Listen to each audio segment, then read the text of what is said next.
What's going on, Guardians? It's Tizzle here. So in this video, I thought it would be cool to talk my way through a complete level 50 Onslaught run. It's just on the regular version. It was my first time running the regular version, but I've done like 15 or so legend versions, plus to level 50, plus I've done many others where we failed. But anyways, really quickly, I'm just going to go over the build, just because I'm sure I might get questions on it. And then I will start the run and just talk through 1 through 50 and the strats that kind of like higher end players would do so that they don't wipe in a legend onslaught. All these strategies apply to a regular onslaught as well, though. I just wanted to do the commentary on a regular one just because the runs are a little quicker. See, this one's only 55 minutes, where most of my runs on legend are over an hour. They're like an hour and 5 to an hour and 10. So real quickly, I have the Arc Souls on and the Electrostatic Mind, which gives us Ionic Traces for Arc ability kills. And then the only fragment that really matters is Spark of Shock, jolting enemies with your grenades. And then we've got Bad Juju. This pairs really nicely with Geomag Stabilizers because as you chain kills with String of Curses, it ups the damage, refills the magazine when you get a final blow, and it gives you super energy. So excellent to pair with this. I don't think it would be as good in Legend, but that's why I wanted to run a regular version, just because this isn't so much a meta run as it is a fun run. So then I've got Auto-Loading Holster Loaded Question with Reservoir Burst. This is nice for bursting down a major and dealing AoE damage on that first shot with Res Burst. But again, not totally a meta option. And then Auto-Loading Holster Explosive Light Wendigo, which is very, very good in this mode. Everyone's always making tons of orbs, so you pretty much always have 6 explosive light shots, and it's great for bursting down like demolitionists and just high health targets. And excuse me, yeah, it's just really, really good. Then for mods, I've got Ashes to Assets, Arc Siphon. So this will give me more super energy on grenade kills. This allows these two weapons to make an orb of power with multi-kills, and then this gives me plus 30 intellect every time I have armor charge. So it takes me from 40 to 70, so a quicker intellect cooldown. So I get my super more often. This just reduces my abilities, so it's like I cause damage with a grenade, I get my rift back faster. Arc Solar and Void damage resistance on the chest piece. 2 arc weapon surges. So again, when I'm armor charged, now I'm doing like 17% more damage with these arc weapons, and I'm pretty much always armor charged. And then we've got Bomber. Excuse me, I also had Firepower on my gloves. So when I get a grenade kill, I'm getting more super energy, and I'm also making an orb of power. There's a 10-second cooldown on that though. And then I've got Font of Restoration or whatever it is. So I get 100 recovery every time I have armor charge instead of 70. So that'll give me quicker rift cooldowns, which means more rifts and arc souls for my teammates. Yeah, it's just all really, really good. And when I cast a rift, I get Bomber. So I get a chunk of grenade energy. And again, when I deal damage with a grenade, I get rift energy. I don't show my fragments here, but I have the one where you get quicker ability cooldowns when you're in low health. So that's really good in Onslaught. Yeah, and then the artifact mods don't really matter because nothing really benefits Arc this season. So with that out of the way, let's jump into the first wave, and I'll just kind of give the strategies, again, that like higher end teams would do, wave per wave. I am in a Discord for a little bit, so maybe I'll just mute it for the first like 10 minutes or so, just because, yeah, there's just like background noise and stuff. Yeah, I'll do that, just so I'm not talking over. So, for the first 10 waves, I definitely recommend saving your scrap. Don't buy any upgrades. It's way better to save them for the later rounds, obviously. But one thing is, you do go back to certain ADUs at some points. And I've noticed if you like buy a juiced up turret, sometimes it will take the aggro of other enemies. Or when there's things like you have to capture the mines, they're often spread out over the map. And I've gone and seen like a brig half health already because a turret was in that area able to reach him and take out the brig. So it still can be beneficial, but yeah, I'll talk more about the upgrades later, but don't really spend them on the first waves, just save them. So here you can see my teammate has Graviton Lance, and he absolutely worked that area. So this is one of the easiest spawns. So you don't necessarily want to like cast supers unless it's a tether in the doorway, because that's really good. But yeah, I'll talk about super casting later as well. So you can get a left, middle, or right spawn here. So we had left spawn first. He just farmed them super easily. Now we have right spawn, and I'm just trying to chain kills with my bad juju. You can see my super energy is almost full already, 2 minutes in, because bad juju is just so good and my build. So then I cast Geomags on 2 saboteurs, and then I cancel it, so I retain maybe close to a quarter. And now you can see I'm almost already back at half a super, just because there was orbs there. Bad juju doing its thing. So here is a barrier knight. I don't have anti-barrier with this build, but I do have a sidearm and a hand cannon with anti-barrier sidearm and unstoppable hand cannon on my artifact. So I can quick swap if I need to. I'll talk about build composition in a second, but in a pinch, it's good to just have those those weapons there in case a champion comes along. The thing with champions, though, is they usually just spawn at the end of like every 3rd wave or something like that. So you don't necessarily have to fully spec into it. You can just do a quick hot swap. So here, again, I've got my super already, but you'll see that I'm not using it because wave 3 is just sky bombers right now. So it's better to hold on and use it at a good time. Yes. So here's the thing.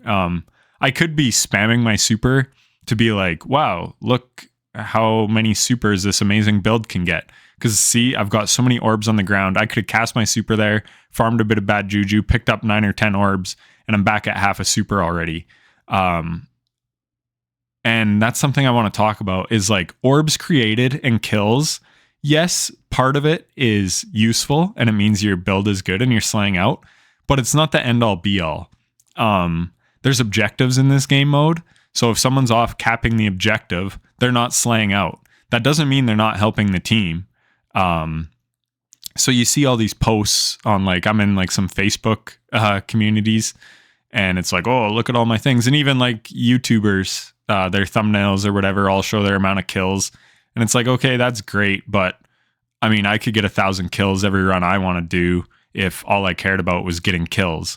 But I care about getting to level 50 and, you know, making it as easy as possible on the whole team. So here, like I said, I saved my super till wave 5. Then we get a saboteur wizard and I'm able to burst it down. And then you'll notice my positioning.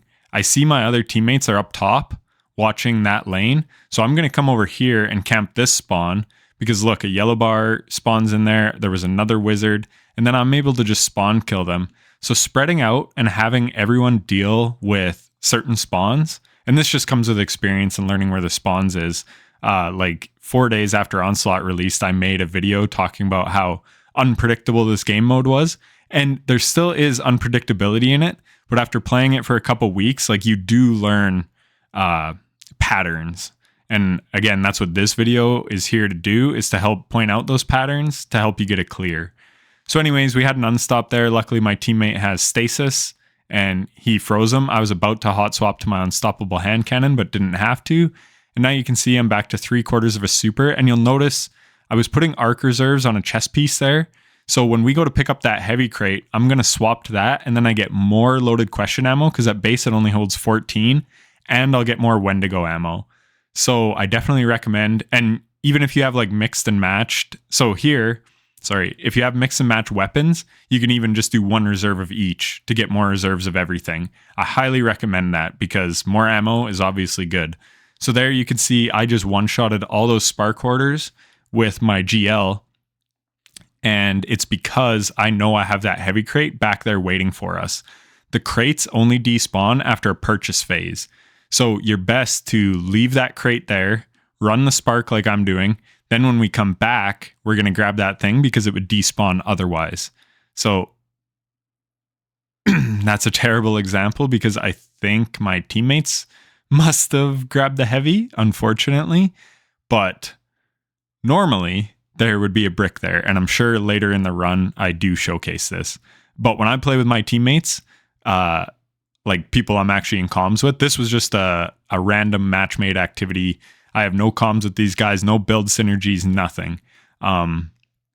So yeah, they must have grabbed that crate. And lots of times I do wait around just to make sure the teammates don't grab the crate, but there I didn't because it looked like they were leaving. So here is a Shrieker phase. Shriekers are priority 1.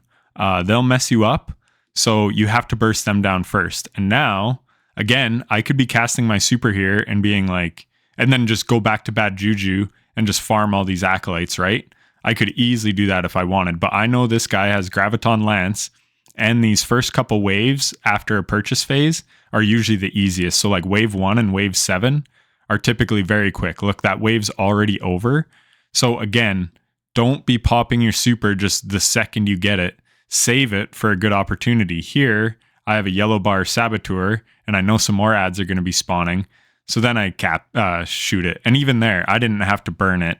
But I am a YouTuber, so if I do want to make a video on this build, I also have to showcase like how good it can be. But most people out there aren't YouTubers, so use your super safely and don't just spam it. So then again, we talk about spawn killing. I know that those acolytes spawn in right there where I threw that grenade. So I'm able to just lay a grenade down and then deal with those other enemies. And then again, there's a wave already cooked. And then you can see the huge damage that Wendigo gives. So demolitionists, so there, I didn't swap to the chest piece because I'm like, oh, demos are coming. And that's a great example of, again, I use my super on a yellow bar acolyte. That was completely unnecessary. So that was a bad super pop. I'd be so much better having a super for wave 9. And when I'm playing on Legend, I typically do save my super for wave 9 because we have demolitionists. So you can see I actually left to do some ad clear because when the demos spawn, and this is where like team synergies come into play and roles come into play, my teammates and I will discuss like, okay, I have a roaming super, I can handle the ads. Okay, I have like a one-off super and I'm like loaded up with explosive light shots, I'll stay for the demolitionists. Orpheus rig tethers are really nice to try to tether both demos at once so that you can burst them down really quickly. So, or it can also suppress the enemies that are coming up. So as long as the tether knows where to put it, you can deal with both things well. But the demolitionist phase, let's just go back to that because demos are one thing that like cause the most people to wipe. So I do really want to harp on this phase. So again, since I'm playing with LFGs, I know that they're probably going to focus these demos. Just like most people always focus a Tormentor. And when we get to the Tormentor, like do not put a well on the zone. You want to bait a Tormentor away from everything. That is the way to do it because Tormentors by themselves are not a threat unless they're on the ADU. So in a Tormentor phase, you just take out all the ads and just have one guy. So 2 guys are taking out the ads and 1 guy will just be baiting the Tormentor all around and just keeping him away from the ADU. And then so here, like I said, I know typically for random teammates, they're just going to focus the demolitionists. So I want to focus down this lane and just keep these ogres from getting up on us. And here you can see bad juju actually it's a lot harder than I thought it would, but we're only in the first 10 waves of a regular. So like I'm not saying bad juju is the best weapon ever. But yeah, so now I see I have my super. So I want to pop it right here because then I can flick to the right because look, I still have half my geomags there. And then I take out some more ads that are coming up on us. Then again, talking about spawn killing and just like trapping things in a lane, that was a perfect grenade because I'm able to get jolt on a bunch of enemies there and take a bunch of them out. So then the other teammates, they should be watching the left lane because it's like, okay, he's got doorway. So they can watch back here to my flank. And that's kind of how you want to do it. So again, positioning is like so important and knowing your roles. It's like, okay, one guy's going to focus the demos. One guy has to focus the ads because they will get up there. And then you can't focus on dealing damage on the demos because these ads are hitting you.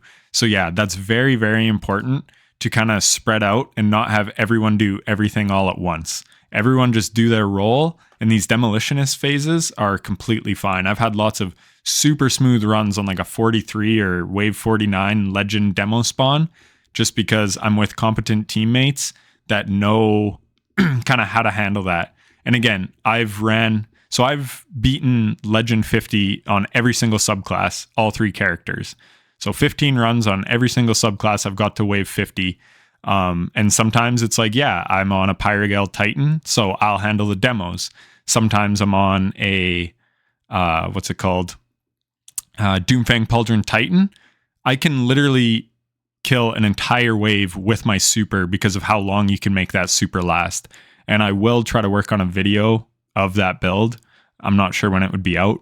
But anyway, so it really is important to know, like, do I have an ad clear build? Do I have just a stopping power build like Pyragale Titan?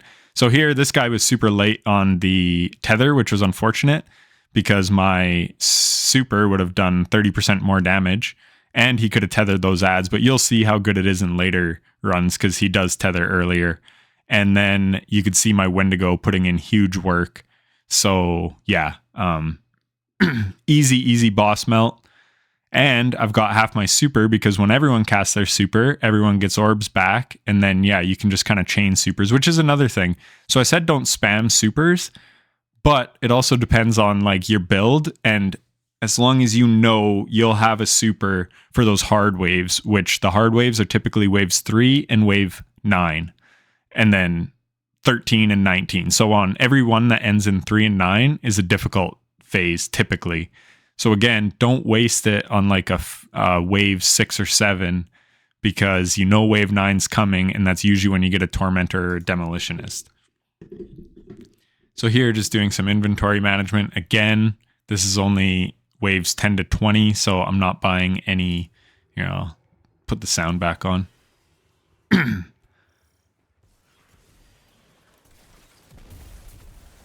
So this is another really easy ad wave. So an Orpheus rig tether, kind of where I'm shooting, like right on this corner, can capture all 3 of their spawns. So there's a spawn here, and a spawn to my left, typically. I think maybe that left spawn right where that engram is and that battery, we'd already killed it. But so if you can put a tether right in there, that's fine. But again, it might just be better to save it for wave 12 here. So now we've got knights, which are typically pretty beefy, and look at the Geomag just roast so many of them. So that was good that I didn't waste my super on that first wave. Because again, it is fun to like cast your super and, oh look, I spawn trapped the entire wave and we cleared it in 2 seconds. But it's much better to use your super at an opportune time, which this guy does right here. He probably could have cast it, right after my Geomag or earlier, because tether, as long as you're getting ads trapped in it and they keep coming up, and maybe he didn't have his super, but as long as they keep walking into it, tether can last for like 30 plus seconds. And on that wave in particular, it would have captured pretty much all of them. And then so that's why I really like GLs, because you could see I just deleted that anti-barrier knight. So that's why I like running a GL, just for that big immediate damage. And then, so I take out the one shielded Demolitionist, and then I use a super on the far one because that's much harder to hit with my GL. And then I'm taking some damage, so I pop a Rift down, give the whole team Arc Souls. And yeah, this was like a really smooth wave. Again, it helped because I had my super so quickly, so this is a super-based build, but that guy casting his tether helped me to get mine back. And again, we're not even in comms or anything, this was just randoms, but it helped me get my super back, so then I had it for that wave to help us take out some far ads in that far demo, and then just use your... So see there, I do the swap. So now I have extra ammo reserves, because I have triple arc reserve. So now I have 20, where this would be 14 normally on my fusion. And I think I go from 24 to 28 on the GL or something like that. But anyways, that's just a small optimization that's super easy to do. These purchase phases, you have like 20 seconds. Takes 2 seconds to swap a chess piece out. So well worth doing. Here, I probably should have put that grenade further back, but they do walk into it, luckily. And then it's knights. So yeah, I'm getting my fusion ready. I'm getting my GL ready. But when it's like Thrall, so yeah, there, I can primary them down. But if it's Thrall or Acolytes, I'd probably save my heavy and special.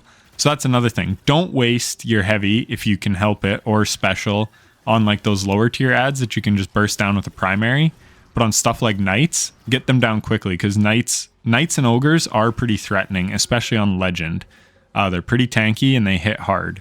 So again, I have a super here, and then I'm going to pop it, because we've got kind of two spawns. There's this spawn, and then there's the far back spawn. So yeah, you can see I kind of position myself in the middle to make the most out of my super.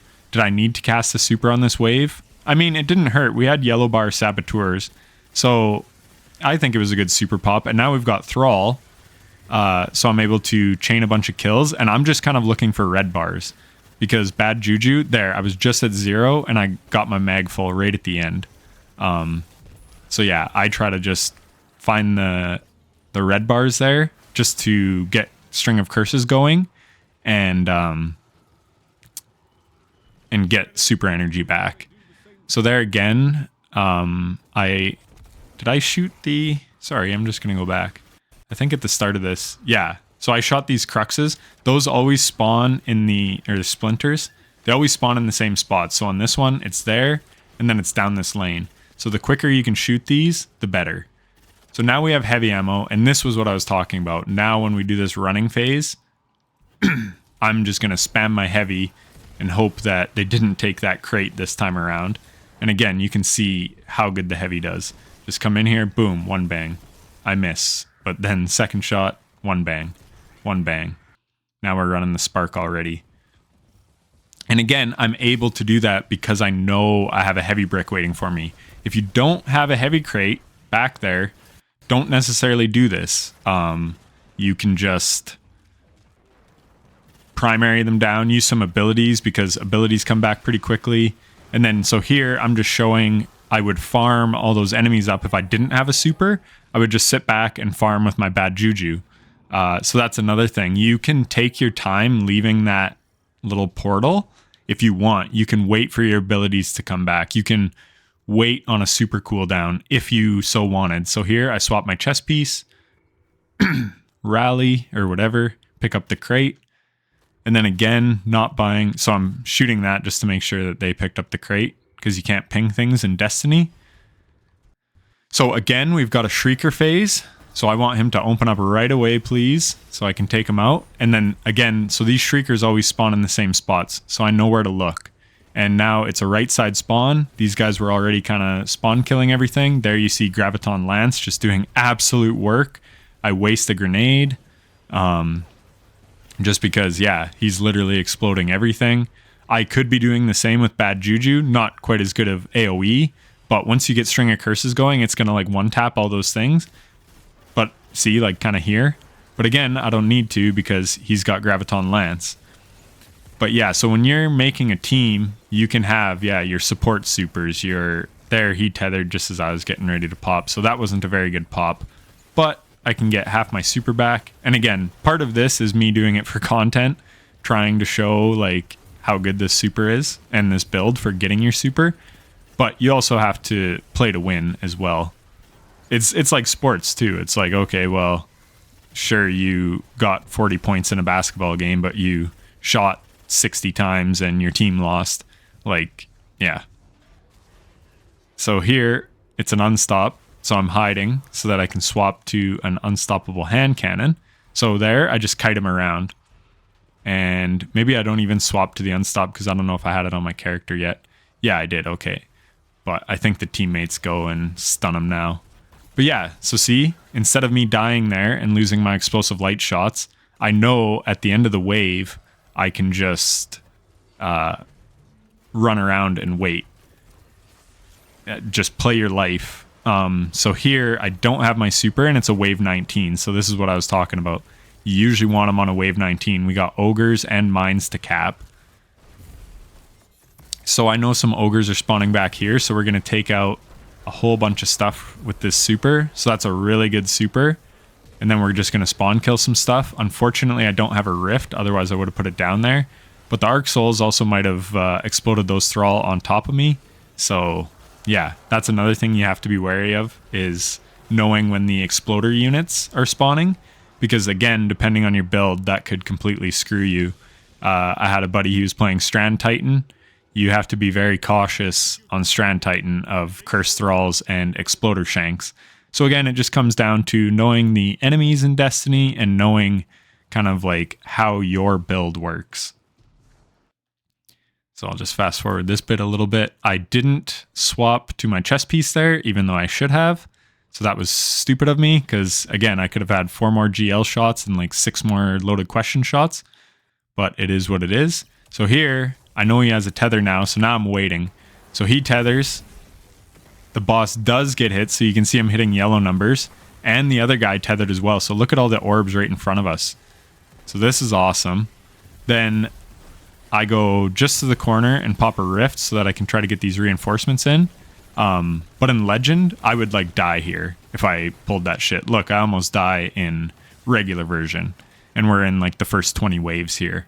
So again, it comes down to knowing the situation. Don't do that on a level 40 or 50. Don't do that in a Legend. But I know kind of what I can and can't survive, and that just comes with experience. But yeah, so we had another super quick boss melt because my teammates used their supers very well. They cast their supers, we all got orbs from each other, and I'm sitting at just over half, and they're probably sitting with like some decent super energy too. So it's actually like 25 seconds for an upgrade phase, actually. So here, I just swapped chest pieces so I can hold a little bit more of that heavy ammo. And again, I'm saving my scrap just because I'm pretty confident, but if I was in a Legend, this is maybe where I'd consider buying some turrets, again, because this is wave 21, so we're probably coming back to this point. So if you get a fully upgraded turret for the 6,000 scrap, you're probably going to get to double dip on that, because when it's inevitably going to come back to this ADU later on in the run, and then that turret should still be there so long as it didn't get messed up by enemies. So yeah, that's just some of the strategy to think about. So here I see he's a yellow bar knight, so I'm just going to burst him down. And again, so here there's an ad wave or an ad spawn here on this lane, and then there's the one in the back. So again, I know typically blueberries like focus on this far lane here that you can see.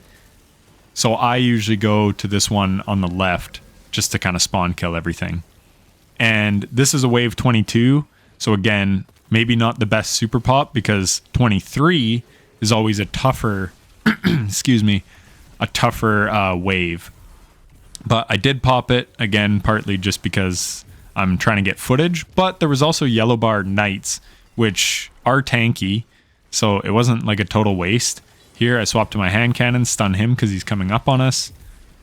Put in a couple shots. And then just swap back to my bad juju. So yeah, see, now we get a Tormentor. So what you want to do on a Tormentor, and now I don't have a super, so that's what I'm saying, it's good, and he kept his super smartly on him.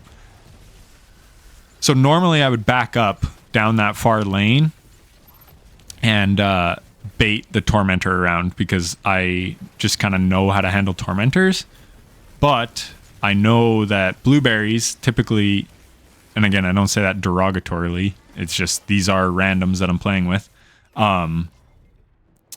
They will typically focus a Tormentor. They see it as like the biggest threat.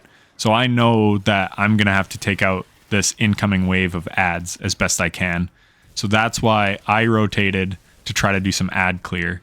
But again, if I was playing with my teammates, we're going to know our role, and one guy is just going to bait that Tormentor over, and the other two guys are going to focus that lane that I was trying to do some ad clear on and didn't do the best job, but they're going to be focused there. So two of us, we could have split up. I could be in this lane that I'm in now, and the other guy could be in this lane, and we just focus on those incoming ads. Meanwhile, the third guy is way down that far lane where Stitch is, and he's just going to bait that Tormentor over there. Meanwhile, Metal Heart and I, again, if we were in a team, one guy would be here and the other guy would be on this other lane. So that's where communication and just knowing your role is super important, and it can make the Tormentor phases really easy. So again, now that I've kind of just explained that, so if I was the Tormentor guy, I would have stayed here and I often do have a sniper to hot swap to. So I would just hot swap to my sniper. You won't lose much loaded question ammo.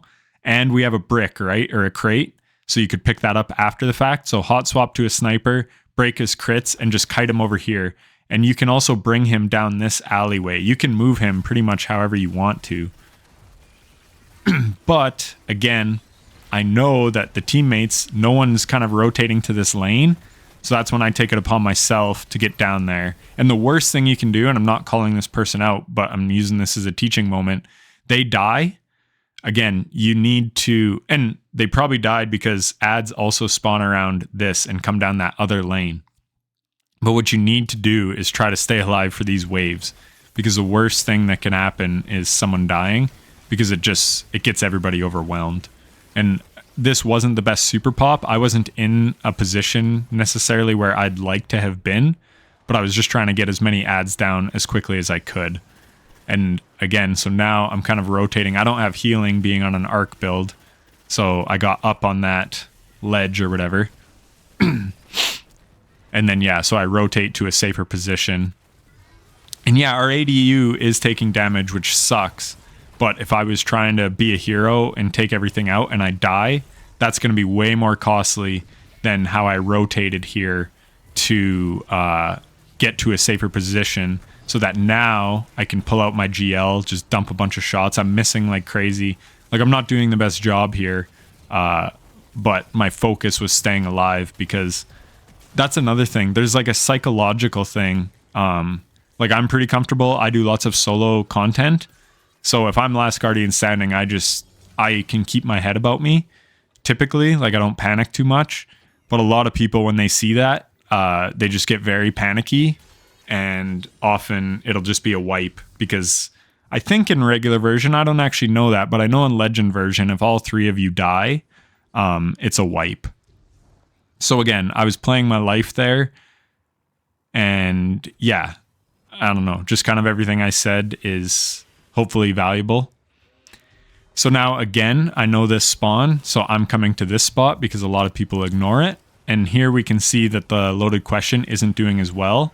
That's why I don't like high impact fusions. I like rapid fire fusions. I could have put like 2 into that knight and burst them down much quicker than one like supercharged reservoir burst shot. But again, I wasn't like going fully optimized. I was trying to fun build, because I don't play a lot of like relatively at level content.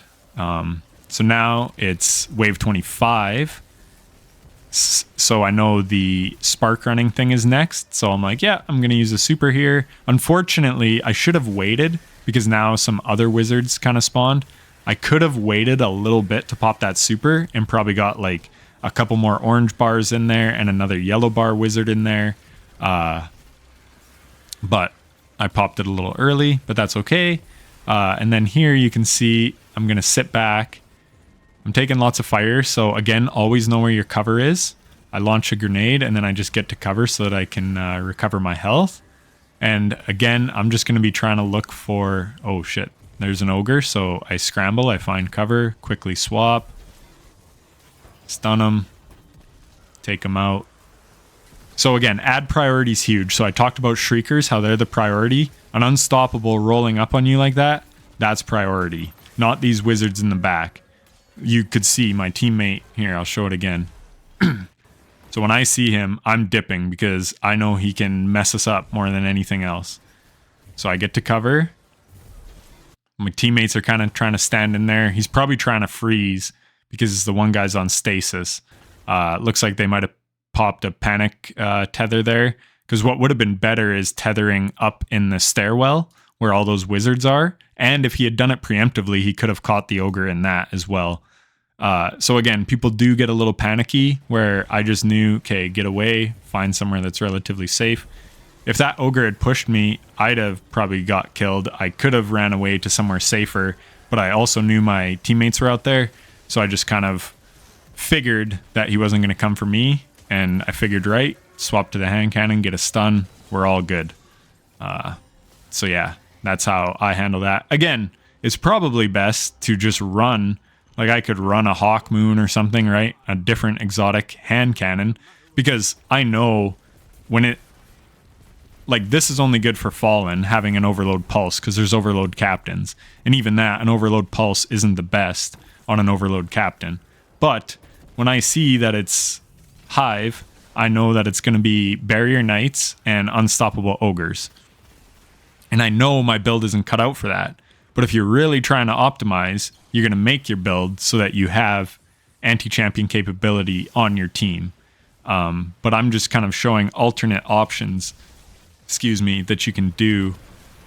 So if you did want to run more of a fun build, like me, I love Bad Juju. It was the first exotic I ever got in D1.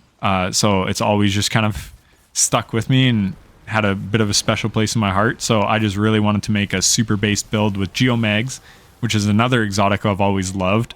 I got them early on in Forsaken, before, like back when exotics were really hard to get, and it was before I knew like how good they were. I didn't really watch much Destiny YouTube back then. So I found them.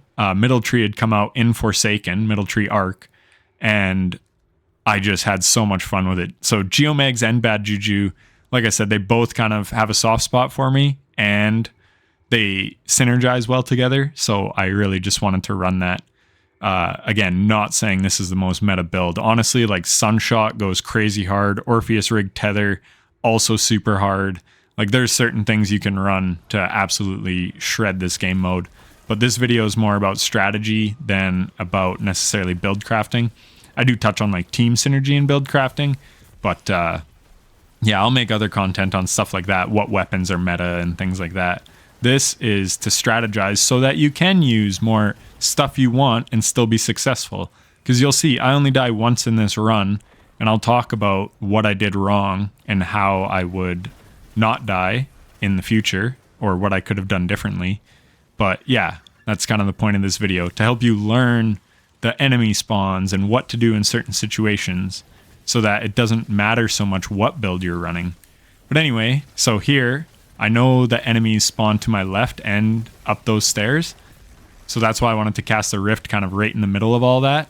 I didn't get the best super pop there, but it is what it is. I was trying to get everything on the left, and then I would have quickly swung to the right and got the ads that were coming up the stairs, but it didn't quite work like that. But again, so even like the positioning of the super you cast is really important. Like you'll maybe have noticed in some of my other clips, like I get to a certain spot where I'm going to hit the most ads. That's why I was standing in the middle. And I do just want to show Bad Juju here. So I'm just over half super. And again, I'm just looking for the red bars so I can chain my shots. You can see I'm never having to reload. I'm just getting tons of ammo back in my mag. And I just went from half a super to pretty much full super in. Well, yeah, there I'm less than half at 28:30 on the timer. So in like 15 seconds, I got over half a super, pretty much just with Bad Juju. So that clip really shows how good that pulse rifle is for like super based builds. Here, again, collecting the, the motes. He did a good job stunning that ogre. I put one shot into him. That's another thing. You don't have to like burst down. Know how hard your weapons hit so that you know like how many shots it's kind of going to take down an enemy. There, I stopped shooting.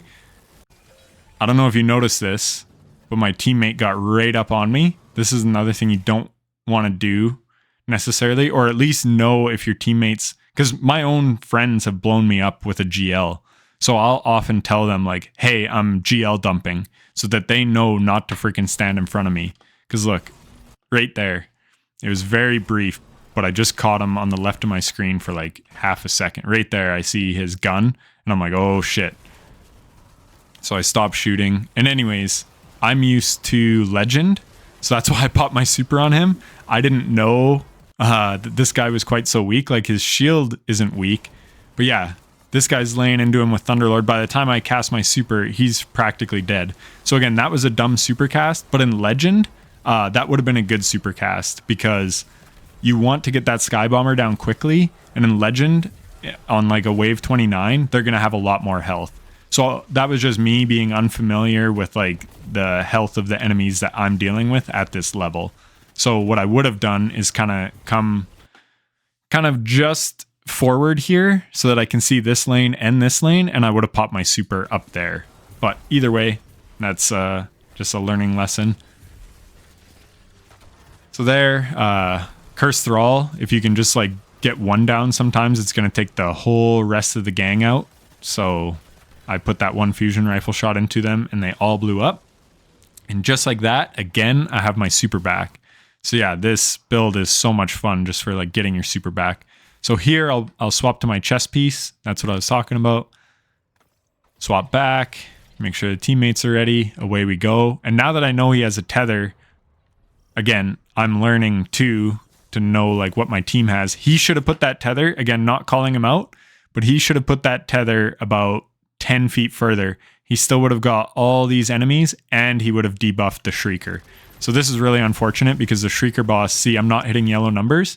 If he had just put it just a little bit further back, he still would have got everything and the Shrieker. And now my super is hitting for 30% more damage. And you can see this, this super already wrecks. But yeah, little things like that that you might not think about as a more casual player maybe, make a huge difference. Like we could have burnt this boss. I think we still do burn him. Look, my super does half damage and that's without the 30% from tether. So we could have absolutely melted him. Plus the tether was there the whole time. So then on like a legend, when they do have more health, he would have still been tethered. So now I have 2 arc weapon surges plus explosive light. So then those would have been dealing 30% more damage on my Wendigo shots as well. So again, not calling these people out, just trying to give tips on how to like fully optimize everything. Because if you can like bake these bosses, you're doing a more efficient farm and there's less opportunity to die. Because like the boss rooms aren't especially hard, but still the longer you're alive, the longer you're running, the more opportunity there is for ads to spawn and you die. So there I go pick up some orbs and you can see I'm 3/4 to a super already. Now we're in the 30 waves. And again, I'm a big turret guy. I understand the value of decoys. I absolutely do. Me and my teammates also buy decoys. They're great on a Tormentor if you can't have someone bait them around. But do not sleep on a fully upgraded turret because I have seen it absolutely wreck in these game modes. So because it's 30, I'm thinking, hey, we're probably going to get this spawn again because I've never seen a final wave spawn on this ADU. It's either the one we were just at or this one. So I have no problem fully upgrading a turret here because I know we're probably coming back to this place. And again, that's just because of experience and I'm starting to learn the patterns of Onslaught. But again, I still do love the unpredictability. Hopefully they add more factions and maybe some more maps and stuff like that. There, that was a dumb grenade because you can see now that enemies are spawning in. I should have killed that first red bar and then waited for the next ad spawn. And again, when it's Thrall like this, I really wish I didn't have a super right now so that I could show you just how good Bad Juju. I did get that one clip on the last set of waves where I got my super very quickly in like 15 seconds. But yeah, Bad Juju would absolutely like wreck there. So again, I'm right in the middle, cast it, and then float over. Then I'm able to get that spawn.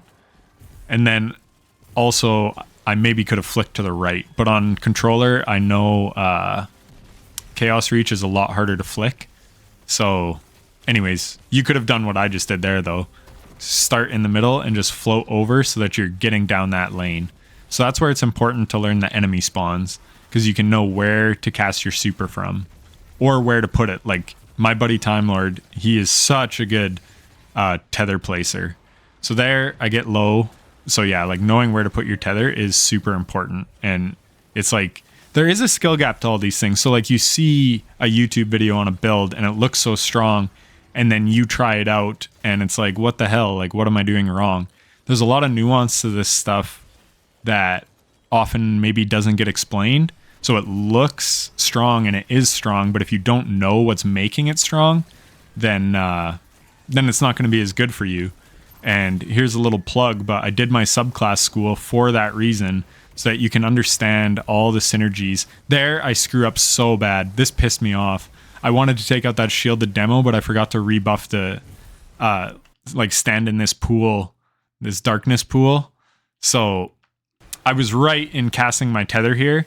So again, sorry, I'm kind of all over the place right now. But when shielded demos come, so there's one in front of us, one to the left, and one to the right. So I want to take out that one in front of us because he's easy. And then the next one you want to take is on the right because he's not near any ads. So again, this all comes down to ad priority. You get those guys down. This guy does a really good job of casting his super, but what he could have done better is cast it pretty much where that wizard is, because these knights are all filing out of this corridor here. So he would just get more enemies tethered. Like, I don't think this wizard is tethered here. And again, I screw up because I'm just not thinking. This was just completely a fuck up on my part, but I should have rebuffed because I just kill him. And again, not to call out the teammates, but either of these two guys could have taken out that demolitionist overshield as well. But they didn't. Where if I'm with my teammates, if I took out those first two, I know that when I'm rotating over there, that shield's going to be down. So then I can cast my super. But I should have run back this way, then dip out over here, and then cast my tether to take them out. So like I said, that was a screw up. As soon as I see I hit immune, I knew I had screwed up. And so then I'm just trying to focus on the ads, take out as many ads as I can, lay a grenade down because I know more are coming. Now I'm refreshing the buff, casting a rift for some arc souls. And by that point, they had got the shield down, but I don't know that they're going to. So that's why I quickly went back just so I can do that. And then again, here's where you just want to expend some ammo, like some heavy ammo. But you could see how clutch that tether and that chaos reach came in a wave 33. 33 and 39, those 3 and 9 waves are always the hardest. So props to that guy for having a tether ready. Props to me for having a chaos reach ready. That stuff makes a huge difference. That can be the difference between a wipe or a non-wipe. Because say he wasn't able to tether those enemies, now they're all around our ADU. Our ADU's taking damage. It's knights. The knights hit hard, especially in the 30s, 40s, and 50s, or, well, 30s and 40s, and maybe somebody dies. So that tether very well could have saved both their lives, and my life maybe. But yeah, so again, yes, it's cool to just have a complete super spam build, and oh, look at me, I'm getting the most kills. But intelligent use of your super is far more important than just spamming it the second you always get it. Don't waste your supers, especially in this game mode. Like, they're so crucial to smooth runs. Again, I have countless examples of where I've had a super in a good time and it's able to like make our lives easier. And I also have examples where I burnt it at a stupid time, like early on when I was just learning Onslaught and kind of how the game mode works. I was just, trying to get good footage for YouTube, burning my super, whatever. And then you don't have it for a demolitionist phase. All the ads roll up on you. You don't have the stopping power for a demo on 49 and you're done. So yeah, really want to harp that principle home that total kills doesn't always mean everything. Always use your super at a good time. So there, I probably could have cast my super sooner. I don't really know what I was waiting for. Maybe some other enemies to spawn. But again, I'm last guardian standing.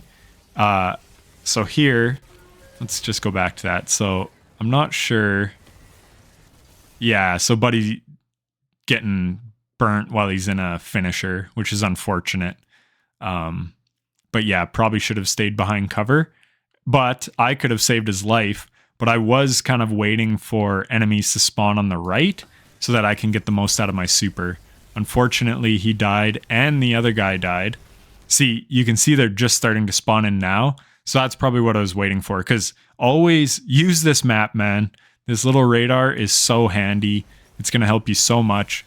So here, I know I have wizards on the right. Wizards in this game mode mess you up. Like straight up, they hit freaking hard. So I know I'm going to have to hide from this wizard. And that's why I use a grenade over there. Then I'm using a rift. Obviously for survivability. And then I can get his res. Now I'm using a little bit of heavy ammo. But yeah, you could see just like my positioning there was good. Now I'm able to rotate back, get this guy. Everything's good. We're all back. Nothing got up on us too quick. We're going to burn this barrier knight because GLs are in such a good place right now. I'm absolutely loving the state of grenade launchers lately. It's so nice. But yeah, there again, you can see I was not panicked at all. I knew where my safety was. I knew I had cover right where that guy's res was. So I was able to hide from those wizards. Used a grenade on the wizards because it's like, again, don't just waste your grenades. You want them for opportune times like that. And even there, I know kind of how wizards move strangely. There's a bad grenade. But I waited on that wizard to do his little dive to the side rather than just spamming GLs. Even though I could be, because I know, again, we have a heavy crate waiting for us. Like I talked about, it's really good to save them. So now here, I'm just farming up some super energy. I would have had my super back regardless, just because of the base cooldown. But if I was only at like half super, you can use this room and just farm these ads. You can have a heavy ammo finder on, and especially me with an exotic primary. Say we didn't have a heavy crate and we're all in comms. It's like, hey, I've got heavy ammo finder and scout on, or you could even just put it on, throw on an exotic primary and take out all those ads one by one and try to farm some ammo for your teammates. If you didn't have the crate waiting for us. We had the crate waiting for us. So again, that's why I was spamming my heavy on the wizards and stuff. Now, again, just that small optimization, that gets me 4 more bullets and 6 more bullets between my heavy and my special. So just little things that you can do, and you have more than enough time to do it. Even though this week, for whatever reason, it's not spawning us on the ADU when we come back. Like, we have to run to the place. But still, it's worth it spawning with extra reserves, or like capturing the crate with extra reserves. So here, again, I see that guy rotated over. So I'm just going to stop shooting there because it's like, okay, he has that lane. Our other buddy died, probably to the Shrieker, because what did I say? Shriekers are priority 1. When they're up, excuse me, when they're up, you focus Shriekers. Like, they matter big time. They will cook you. So that's probably what got that guy. So again, you want a loadout. You want something with some range to take on those Shriekers. Here is the easy lane. So again, I'm definitely not casting my super here because it's wave 38. I know I have wave 39 coming. Here, this was really smart on my behalf. I have learned that enemies sometimes move very quickly in Onslaught. So I'm about to GL this yellow bar as soon as I notice he's yellow, and then he aggroes me and starts coming. If I shoot this shot right here, as soon as it's out, I'm dead. I have explosive light. It maxes out your blast radius. I'm going to blow myself up. I try to run. He's still in my face. Okay, I'm just going to swap to my fusion. Now he's finishable. Boom. That just saved my life right there. Like straight up. And then if I die, who knows? Maybe we get in a panic, whatever, right? So me not shooting that GL, that was really good on my part.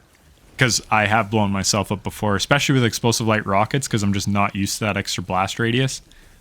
So like I'm used to a bait and switch rocket. But I blew myself up like 2 or 3 times with an explosive light one just because I'm not used to that extra radius it gives.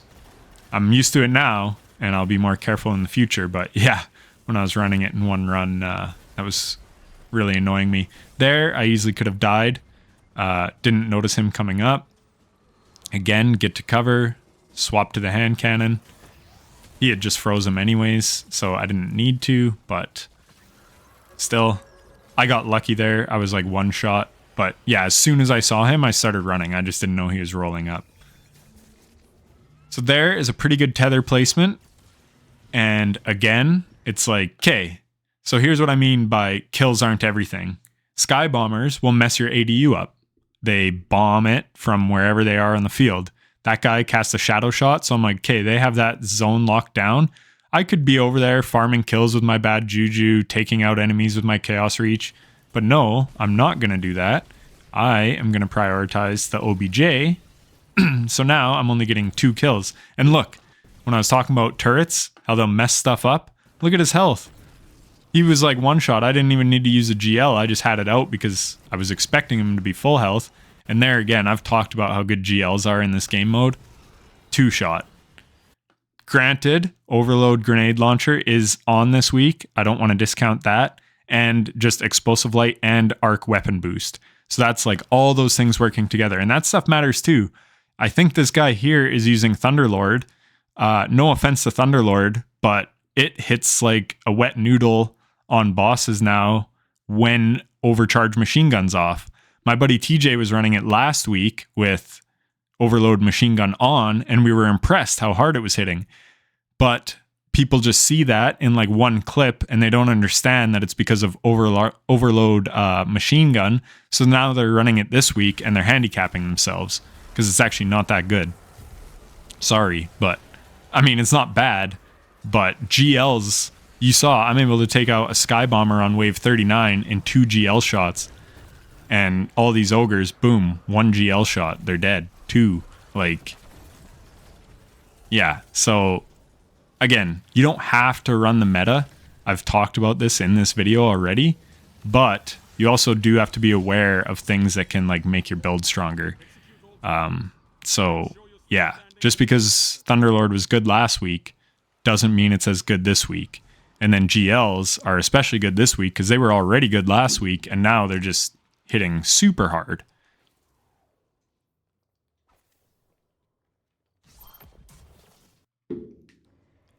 I'll just fast forward this a bit. So I think he gets a much better tether here. He puts it further back, so good on him. Oh, maybe not. So there, I'm just waiting. I'm like, please, please come forward. Because I know if that ogre steps forward, but he doesn't. Maybe I should have waited. So yeah, again, very frustrating because this is such an easy fix. It's like, dude, put it there and I'm doing 30% more damage. Like, you're using the tether anyways. So please, guys. Now, I see I have all these orbs. Nope, it's on the next one. I do it smartly. So what I should have done was mag dumped my GL, then picked up those orbs, because then I would have had 12 shots of explosive light instead of 6, because I probably had full explosive already going into this fight. But I didn't do that, so I'm just hitting a little weaker. There again, teammate runs right in my face. Try to not do that if you can help it. Still a pretty good boss bake, but man, it could have been so much cleaner. If he had tethered that boss, I do 30% more damage, then I dump a Wendigo, and boom, we're done. But again, that's why I'm making this video. Hopefully people watch it and they learn. So now we're back here. So we already had that one turret there. You can see I have a whole bunch. So for some reason, because I don't think that one's gold, but I wasn't able to upgrade it. So I don't know what the heck was going on here. You know, Bungie, buggy game. So anyways, I did upgrade that one because this is our last wave. So that's where you want to like use up a bunch of your stuff. But I saved 6,000 because I'm like, okay, we have a purchase phase and another couple waves. So hopefully I can make that one gold because I don't know what the heck was going on with it there.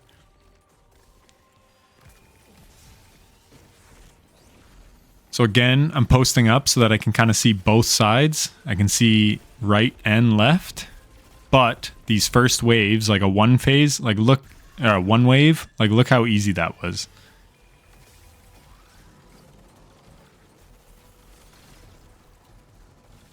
So now I'm waiting for ads to spawn. This is the frustrating thing with this game mode sometimes. Sometimes they take forever to spawn. Now this is probably not a good supercast because we have a 43 coming up. So there's a high chance it'll be like demos or Tormentor, right? Because our Tormentor was quite a while ago. I can't remember what phase. So usually you get like 2 in a run and we haven't had another one since. So we're probably getting one at 43 or 49. Again, that's just coming from experience. So that being said, night waves are very beefy. So it wasn't the worst supercast, but if, yeah. So these ones, it's kind of tough. I don't really know the answer. It's like, do you use your super in case you get something tough, but then the enemies overwhelm you? Or do you save it? So yeah, I don't know. That's a tough one, but because I have such a good build on, I almost have my super back. Here, I mess up so bad. So I swapped to the sniper because I'm like, you need something crit based, and my build does not have crit based things. Again, this was not a perfectly optimal build for running. I just wanted to show that you can succeed without one. So I get too focused They rolled up on me much quicker than I thought they would, but I swap, and then I'm just taking too long on my swaps here. And then I focus on the Tormentor. I'm trying to do too much is what's going on. If I was in a team, again, I know either me or my teammates are going to bait that guy, and then the other two of us are going to focus on this lane and this lane behind us. And I almost cost us here. Well, I do cost us here by dying, but we don't end up wiping, thank goodness, because the teammates really clutched up here. They did great. He had a tether ready for a wave 43, which is clutch, and he did exactly what I said you should do. You come over here so you can bait this guy. Now he's away from the ADU. The other two teammates could be taking down these enemies, and you can even bait this Tormentor all the way up here. And then sometimes there's a decoy over here that you can have, and then he'll be focused on the decoy if you're able to bait him over there. So he's just pumping a bunch of shots into him. The problem is both the teammates are over here. You only want one guy over there. And this is what I was talking about. So many people think that the Tormentor is the biggest threat, and it's not. When I play with my teammates, we just have one guy bait it, two guys deal with the ad wave. Once all the ads are down, this guy that's baiting it, now all three of us can focus on him. It works so easy every time. Luckily, these guys absolutely cooked this Tormentor. I was so impressed. So I'm like, okay, I don't need the sniper. I swap back to my fusion while I'm dead. They get my... So props to them. These guys, way to go. Metal Heart, Stitch, did awesome. So now, here's a good time to just spam your heavy. I'm not in a good position at all. I don't want to be here. I find an orb. Now I'm looking for a good time to cast my super where I can get the most ads. So again, I backed up, right, so that I can see like the whole field here. Then, when I was in my super, I actually noticed I hadn't swapped off my chest piece, because right before I died, right, I swapped to the chest piece, grabbed the thing. I was just trying to be too optimal is what happened. I was doing too much there. But again, it's because I'm not in communication with my teammates, yada, yada. But anyway, so I back up.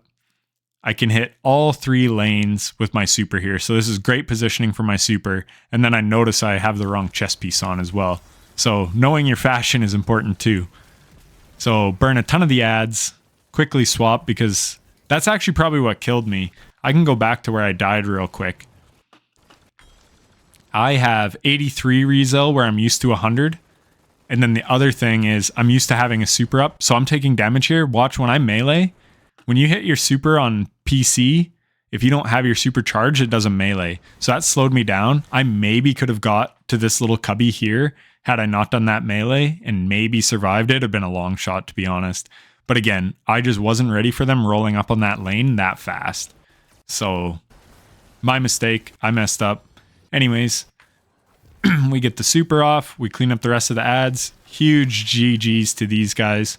They did all the work on that Tormentor phase while I was just being dead from being dumb. Still can't upgrade that turret, and then it disappears. What the fuck? So then I'm like, okay, well, I still have some stuff to spend. Tripwires are useless in my opinion. Well, I have seen them do like something once. But one time it also just blew up on me and killed me one time. So I'm just not a fan of tripwires at all. There, I'm checking. I'm like, damn, how much rezel did I have? Oh, 80. Yeah, no wonder I died. Because at 100, I would have had more DR. Wouldn't have got burnt down so quick by those knights. So there, I'm trying to get a grenade on the spawn point. And then again, we have knights. And I'm just holding in there, trying to spawn kill stuff. And then de-scope, so I know I have stuff coming up. Yep, there they are. And yeah, I'm just trying to farm super with bad juju. So that was a super easy wave. Now here we have the relics again, or splinters, and they always spawn in the same spot, and those are the 3 spots on this one. Now we have ammo, so we pretty much know we're good. If you have ammo here, you can pretty much just spam it and pick it up right before wave 49, which is, again, one of the harder waves. And then after that, you're going to the boss at wave 50. So that's usually what my team and I do. If we have a crate between like this set of waves. Sorry, we've got the splinter run, so we're going to pick it up after the splinters. But what I was saying is true. If you have a crate and you're rolling up on like wave 49, grab it because you're about to rally a flag on wave 50 anyways. So there, I just popped my super because I know we're doing the running phase right away. I go pick up a bunch. So again, running phase, it takes a bit of time. We haven't completed the objective yet. So I knew, okay, there must be something out here. So look at his health bar. This is what I mean by these gold turrets. His health bar is super low here. And he hadn't even been stunned. So that tells you like how much damage they do. I put one shot into him, boom, he's dead. So now we do the running phase. Sorry, I won't skip, I'll just fast forward. Go back to my bad juju. I know we have heavy ammo waiting for us, so I'm just gonna kind of spam it. Here I'm being careful, again, kind of waiting for the wizard to move. I do not like wizards. I don't like their smoke that slows you. It messes me up. I play aggressive, I play fast. Shield bash Titan or things like that. They'll actually slow you so you can't get your shoulder charge or shield bash or hammer strike, which is very frustrating. There, I was just hanging in. I was taking out all the red bars to farm. So look, again, look at my super bar. So that's why, and this is what I was talking about. You can like farm these enemies so that, yeah, you come out of here with supers, you come out of here with heavy. And then I think I do the same thing here. Just trying to find the red bars to get my stack of string of curses going, but they're kind of farming some ads too.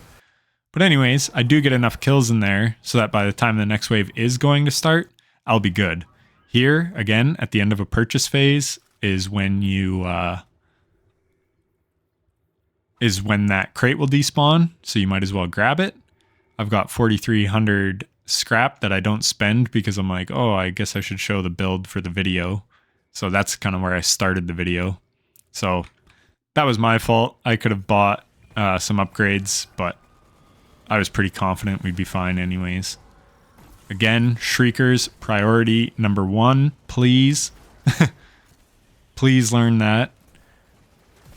There, I saw a spawn, so I was like, oh good, I can get a super on, or a grenade on it. That's what's frustrating. Sometimes things only spawn in 1, sometimes they spawn in like 4. There, the trip mine blows up. Like I said, I've had that kill me. That time it didn't do like any damage to me, so maybe it was just a weird thing at one time, or maybe Bungie fixed it because it was in the first week.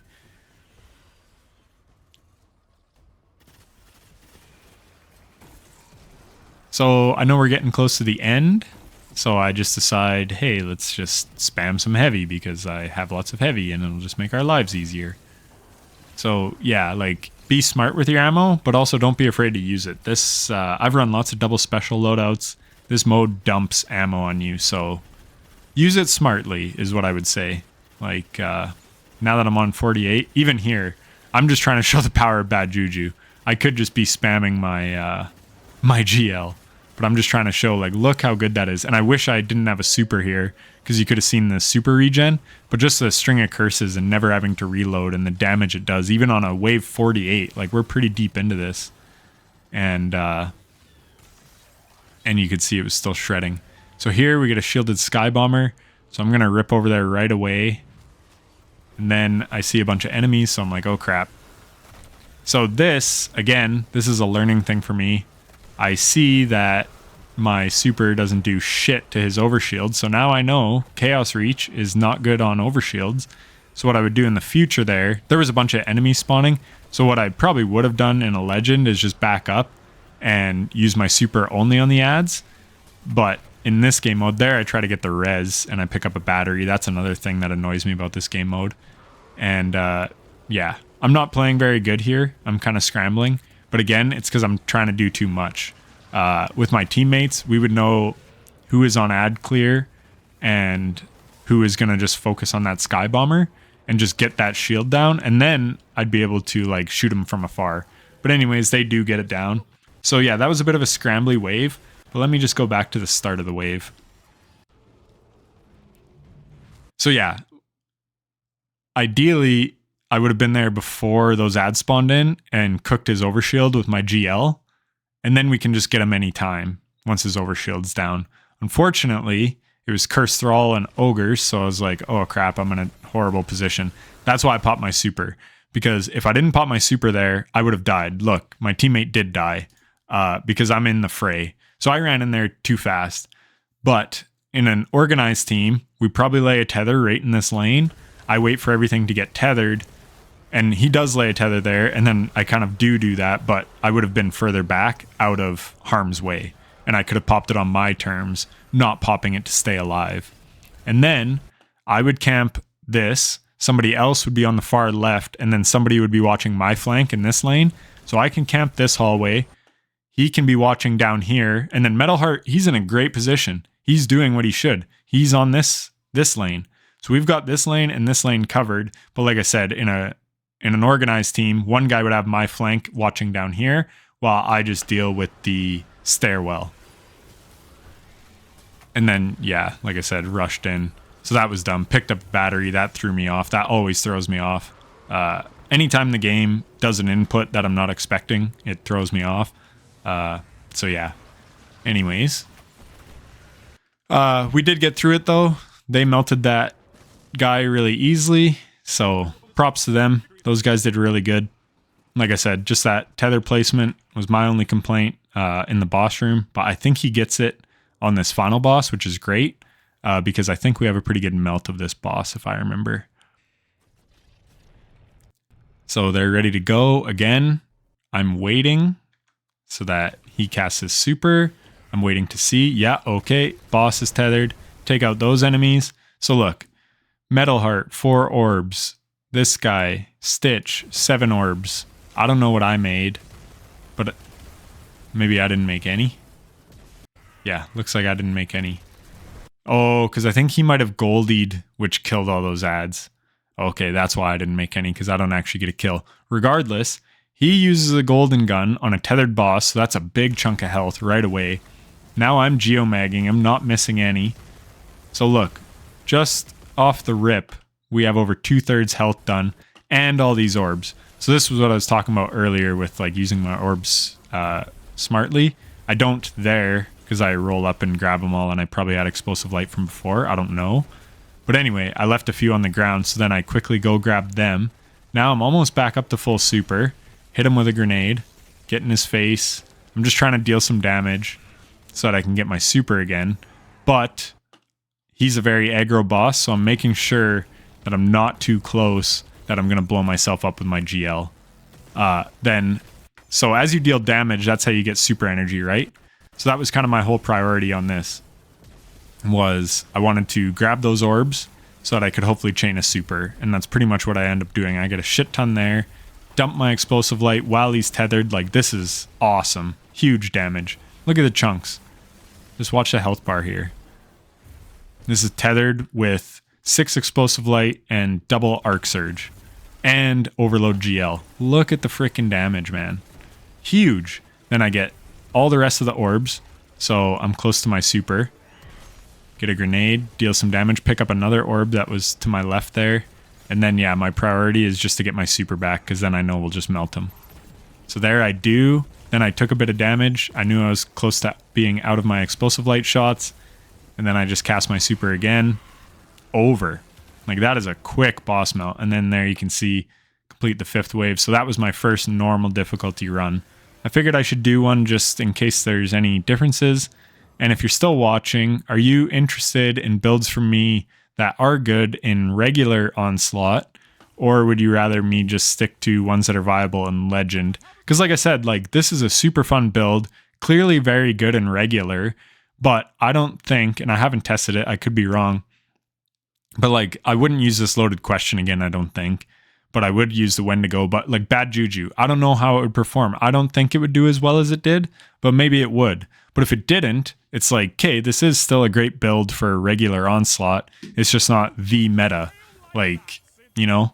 So if you're interested in that, let me know down in the comments, because I could run some more regulars and some more kind of like fun builds that, yeah. Like if I was running this in Legend, I would have Mountaintop and Anarchy, because Anarchy's, like this week, especially with GL, they're actually really good. But the other thing, also, how sick does my Warlock look? But the other thing is Overload GL, very good. But I would run my Zali's Bane, so then I could get Radiant on top of all that. So you saw how hard I was hitting with the Arc GL and the Tether and Explosive Light on that boss. Now think if I had shot 3 Zali's Bane crits to proc Radiant from Flint Striker, now I'm doing another 25%. So if I took this build into, I guess I'd be on Anarchy. I just said that, sorry. But anyways, same difference. I could be getting Radiant. I would always have an unstoppable hand cannon for the ogres then. It hits super hard. And then you've got Anarchy and Mountaintop, which are actually really good this week. And then there again, you saw I was running the OBJ sometimes. So I wasn't like solely focused on getting kills. And I still had, 167 orbs, 795 kills. Even though I was playing smartly, I wasn't like trying to farm kills. I was just doing stuff, in a logical way. So anyways, this is a very long video, but I hope I gave some good insight and that it helped you. And if it did, a like and subscription would be greatly appreciated.